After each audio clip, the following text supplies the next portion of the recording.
এই রমজান মাসে বিরিয়ানি একটা প্রধান খাবার হয়ে থাকে।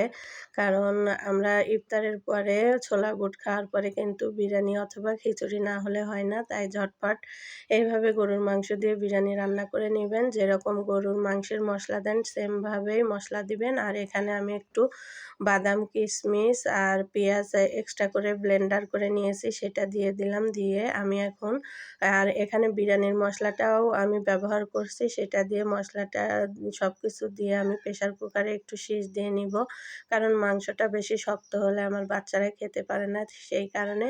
আর এইদিকে আমি ফ্রাই প্যানে এই যে পেঁয়াজ কুচি দিয়ে দিচ্ছি। এখন পেঁয়াজগুলো আমি ভাজি করে নিব।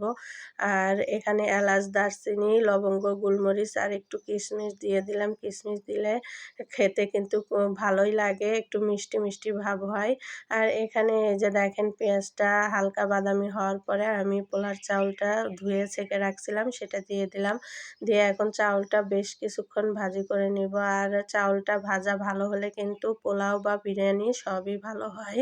আর এখানে আমি এই যে গরম পানি রাখছিলাম সেটা দিয়ে দিলাম। দিয়ে এখন আমি মাংসটা যে সিদ্ধ করে রাখছিলাম সেই মাংস দিয়ে দিলাম।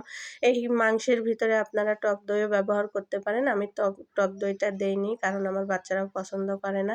এই যে দেখেন বিরিয়ানিটা প্রায় শেষের দিকে। আর বিরিয়ানিটা খেতে কিন্তু অসাধারণ মজা হয়েছিল, খুবই ভালো লাগছে। এই যে ইফতারের সময় এরকম বিরিয়ানি রান্না করবেন, বাচ্চারাও খুশি হয়ে যাবে। আর যারা আমার চ্যানেলটি নতুন দেখছেন সাবস্ক্রাইব করে দিবেন।